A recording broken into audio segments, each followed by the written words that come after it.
ఆడి మీద ప్రేమ ఎక్కువైపోయి నేను ఆ మాట అన్నాను. మరి జనాలకి ఎందుకు అలాగ అర్థమైందో ట్రోలింగ్ చేసిన వాళ్ళకి, వాళ్ళకైతే 2 చేతులు జోడించి దండం పెడతారు. మానాడు చిన్న కుటుంబాలు ఇలాంటి వాటికి కొంతమంది తట్టుకుంటారు, కొంతమంది తట్టుకోలేరు. వాళ్ళు చేసే పనికి మానాటి కుటుంబాలు చిందరమందరం అయిపోతాయి. వాళ్ళకి 2 చేతులు దండం పెడతాను. వాళ్ళ చేయొద్దు. పూర్తి వివరంగా తెలుసుకున్న తర్వాత పెట్టమనండి.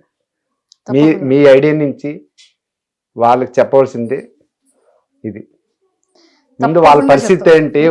ఏంటి, వాళ్ళ ఇదేంటి అని తెలుసుకున్న తర్వాత పెడితే బాగుంటుంది. అలా పెట్టకుండా ఇలా పెట్టడం వల్ల మేమైతే చాలా ఇబ్బందులు పడ్డాం.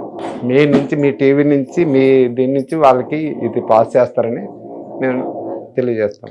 తప్పకుండా అంకుల్, ఇంకొక మాట. ఇప్పుడు మిమ్మల్ని కానీ ఆంటీని కానీ వాళ్ళ తమ్ముడిని కానీ ఎలా చూసుకుంటాడు?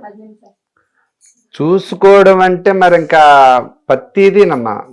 వాడికి 10th క్లాస్ అయిన తర్వాత 10th క్లాస్ వచ్చిన కాడ నుంచి మా ఇంట్లో ఏది కావాలన్నా, మా బట్టలే కానీ వాడు ఏది కావాలన్నా వాడే తేవాలి. అన్నీ వాడే తేవాలి. ఎందుకంటే వాడు డాడీ నేను తెస్తాను, మీరు అవన్నీ చేయకండి, నేను చూసుకుంటాను, నేను బయటకు కాలేజీకి వెళ్తాను కదా, నేను తెస్తాను. ఏ సామాన్లు కావాలన్నా ఏది కావాలన్నా ఆ విషయంలో అయితే వాడే చూసుకుంటాడు. బాగా దాని విషయంలో చూసుకుంటాడు. మీతో ఎలా మాట్లాడుతాడు?